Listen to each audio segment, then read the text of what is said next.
I think the main thing when we're talking about AI is that, in fact, this term, although everybody uses it, there is no one like universally agreed upon definition about what artificial intelligence is.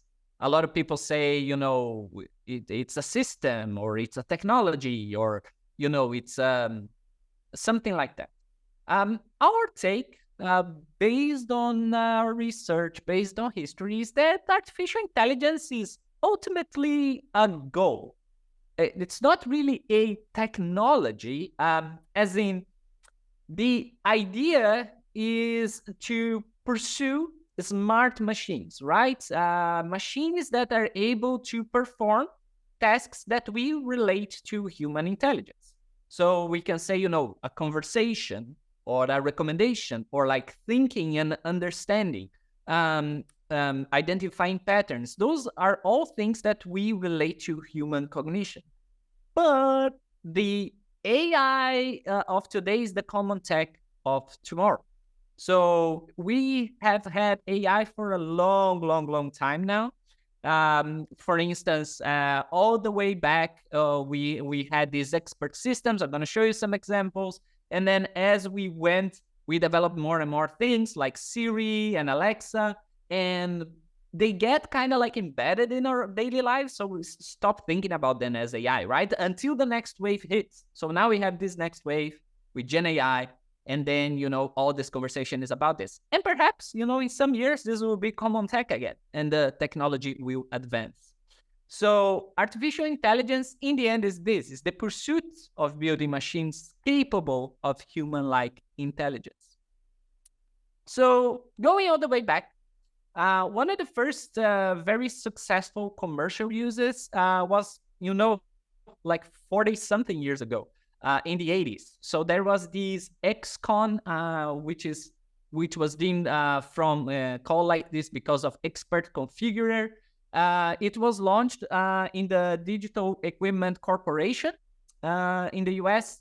And what it did was, it was an expert system that enabled automatic selection of components to build computers way back then. So build computers, like finding what are the components, what are the parts, how they should be laid out, was like super difficult and needed experts to do. So they put all these experts together, and they created this algorithm with up to 2,500 conditional rules that led, depending on the inputs, like what I want out of a computer, what are my requirements, I would put all of those. And then at the end, the output of this expert system was, okay, here is the computer, here's the setup, here's how it should look. Yeah, it was like super successful, estimated to save them around $25 million per year, which was, quite a hefty amount. So again, not new, but we would consider this technology very, very old, although I could still call it AI, yeah? So nowadays we shift away from that.